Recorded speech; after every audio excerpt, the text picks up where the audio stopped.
When I first met Andrew, he was working for my father. That connection led us to fall in love, and eventually, we got married. After our wedding, Andrew and I decided I would stay home, allowing me to focus on my hobbies like sewing and knitting. I loved making scarves and gloves for him every winter, gradually improving my skills until he proudly compared my creations to store-bought items. His encouragement fueled my passion, and I dreamed of sharing this hobby with our future child, a thought that always brought smiles to our faces. Andrew and I have been married for 6 years now. Though we don't have children, we found happiness in our life together. Despite his demanding job, Andrew always made an effort to spend time with me on his days off, something that meant the world to me. However, there were moments when his long hours left me feeling isolated. 3 years ago, our peaceful life was upended when I suddenly collapsed at home due to dizziness. Andrew rushed me to the hospital, and I woke to overhear him discussing my condition with the doctor. It was serious, something I would have to manage for the rest of my life. While it wasn't immediately life-threatening, the possibility of future episodes meant long hospital stays were inevitable. Despite my anxiety, Andrew was there, reassuring me. He told me not to worry and promised to visit as often as he could. During one of those hospital stays, I found myself reflecting on the many scarves and gloves I had made for him over the years, now carelessly tossed aside. Then, one day, in what seemed like a thoughtless comment, Andrew remarked, "I married you because you're the boss's daughter." His words stung deeply. A cold realization washed over me. I needed to confront him about his true feelings and how we could move forward in our marriage. Though Andrew tried to comfort me with reassuring words, the wound from his earlier comment lingered. He continued to visit me, bringing my sewing tools to help pass the time. Teaching him how to sew became a sweet distraction, and we spent hours stitching together, talking about daily trivialities. It made the monotony of hospital life more bearable, and for a while, it felt like everything might still be okay. But after about a year, his visits became less frequent. What used to be daily check-ins dwindled to every few weeks. I assumed he was overwhelmed with work and poured my energy into sewing, working on a special scarf and gloves to give him during his next visit. Anticipating my discharge by the year's end, I put all my love and longing into each stitch. When he finally came back, I eagerly handed him the gloves I had made. But instead of gratitude, I was met with a cold, detached stare. "Are you still making these?" "It's annoying," he said bluntly, pushing the scarf, still untouched, back into my hands, along with divorce papers. His words cut deeper than any physical pain. Andrew explained that he could no longer take care of me and felt it was time for us to part ways. The divorce papers were already signed, signaling the end of our journey together. Although I had sensed a change in our relationship ever since his visits became sporadic, facing the reality was utterly heart-wrenching. I had always tried to convince myself that Andrew was simply overwhelmed with work, but deep down, I knew the truth. The Andrew I once knew, kind, attentive, and supportive, would never have let work stand in the way of being there for me.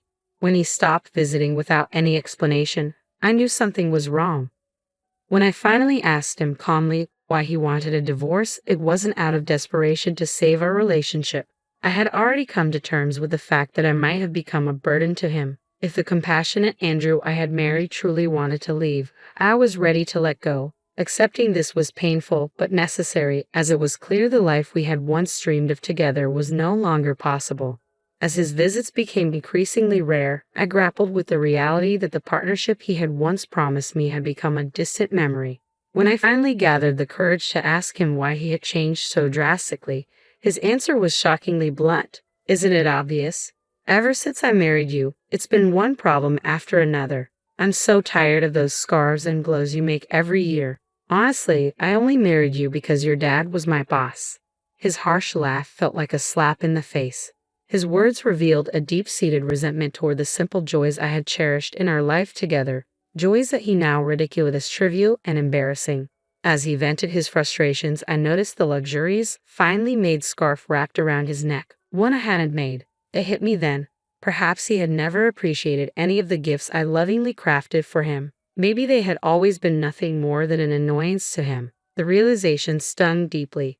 After I became ill and my father retired, it became painfully clear that Andrew no longer felt the need to keep up the facade of a caring husband.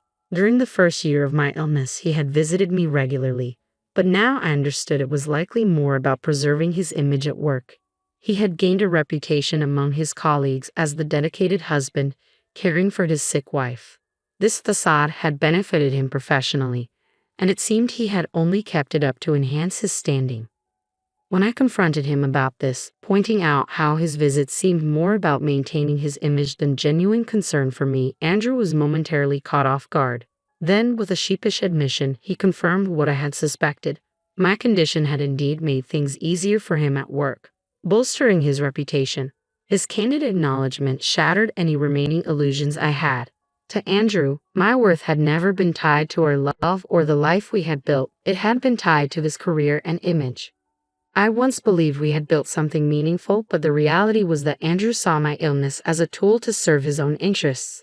This harsh truth became a turning point for me, highlighting the vast gap between the life we had promised each other and the one we were truly living. Throughout my illness, Andrew had capitalized on the sympathy and goodwill of others. He candidly admitted how mentioning my condition at work earned him extra praise for his supposed dedication and how easily he was granted breaks.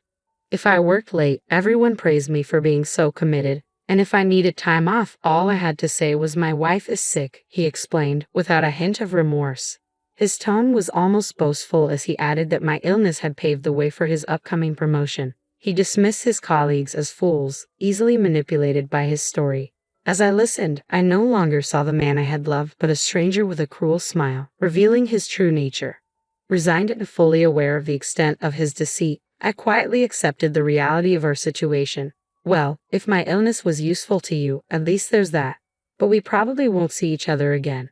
Take care, I said calmly, handing him the divorce papers. He barely glanced at them before taking them and leaving without a second thought, marking the end of our marriage.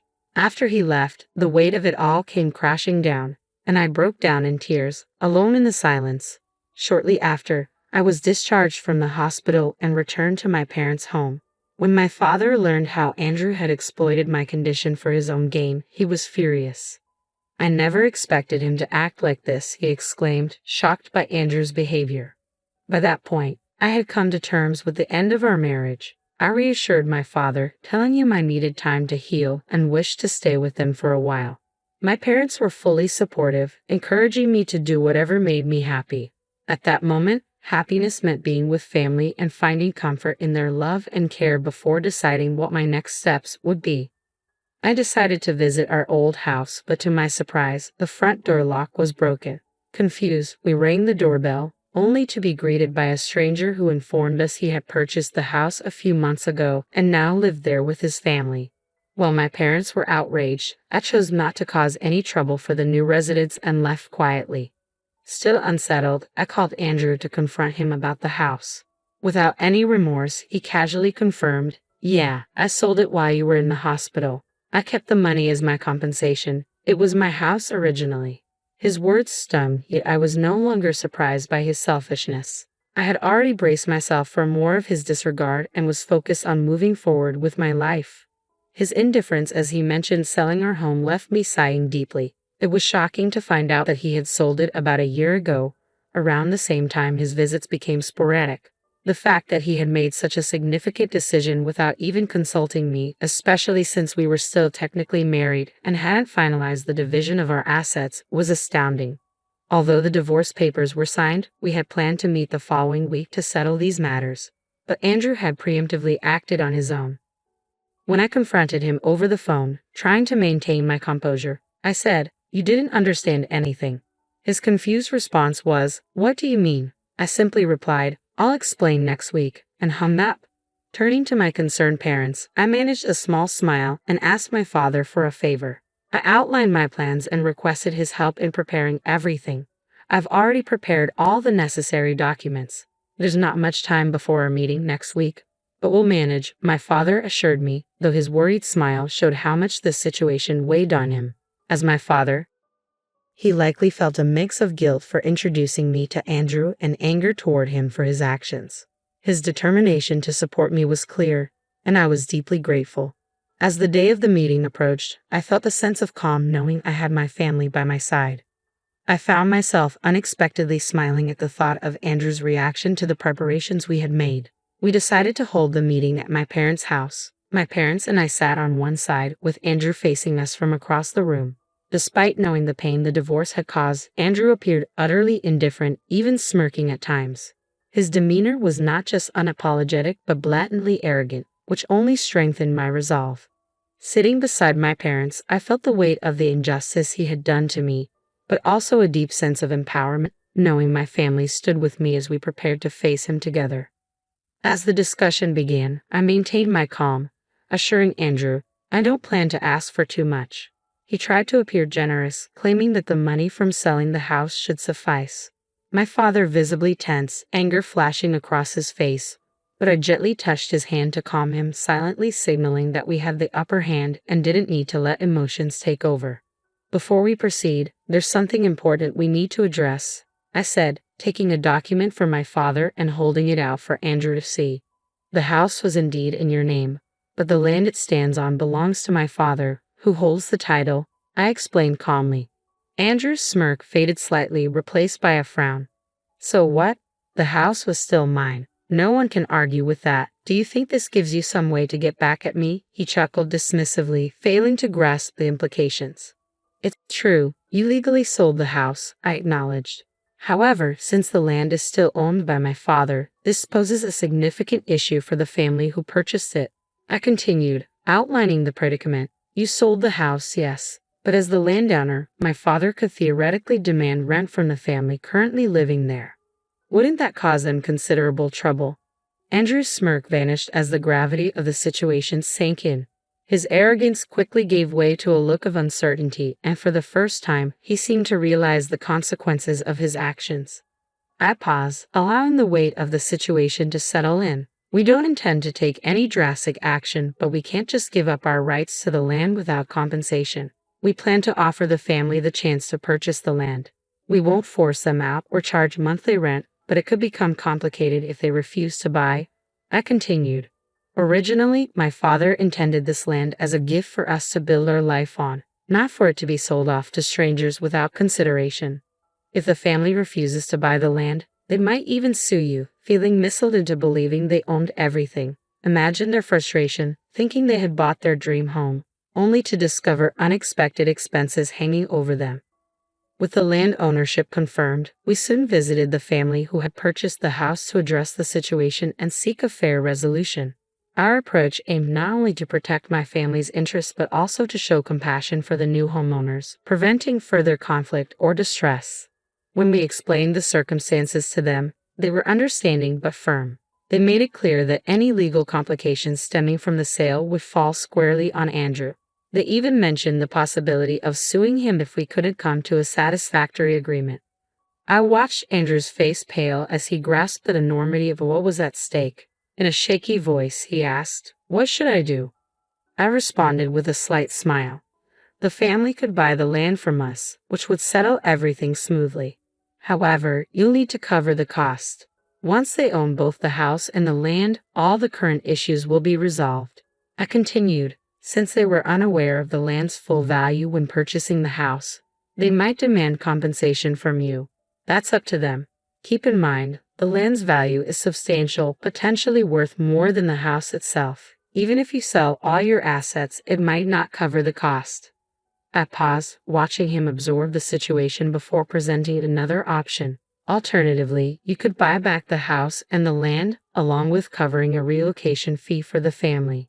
This would return both the house and the land to your possession, and you could attempt to resell them. But after paying the relocation fee, any profit would likely be minimal." I let the silence grow for a moment before adding, "And regarding alimony, your actions have caused me significant emotional distress. I fully intend to seek compensation for the emotional damage you've caused," I stated, my voice unwavering. "You've used me as a pawn to advance your career, and now that I can see it clearly, I'm disgusted by everything you've done. Pursuing damages for this emotional distress is the least I can do. Even though the evidence may be limited and a victory uncertain, discussing it is necessary, especially given the situation you're in now." My father, though retired, chimed in with a stern, authoritative tone. "I still have many connections from my career. I've been in touch with former colleagues, and they've shared their opinions on your actions regarding my daughter. You're not only losing respect in the workplace, Andrew, people are looking down on you."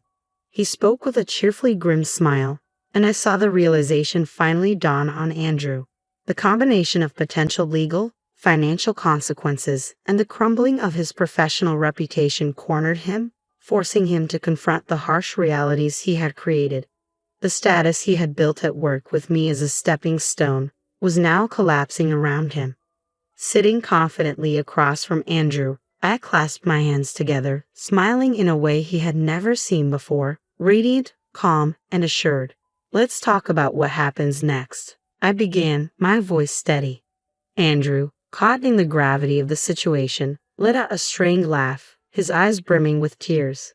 As the negotiations unfolded, it became clear that the advantage was entirely mine. He agreed to pay alimony and compensate for the land where our house once stood. We later met with the family who had purchased the house, explaining the arrangement and ensuring they were treated fairly under the new terms. In the end, the result was favorable for everyone, except Andrew. He found himself losing everything. The subtle rumors my father had sown throughout Andrew's company compounded his losses.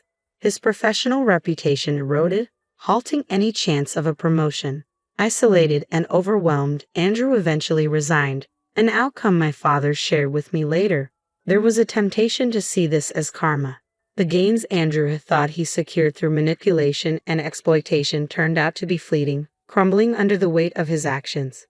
Now back at my parents' home, I found solace and purpose. I started teaching sewing classes, modestly attended by local women and children. The joy and fulfillment I derive from sharing my skills have brought me a deep sense of happiness. This unexpected turn in my life has shown me that even without the children I once dreamed of having with Andrew, I can still impart my passion and experience in ways that enrich both my life and those around me. More than anything, this journey has taught me about the resilience of the human spirit and the surprising paths that lead to true fulfillment.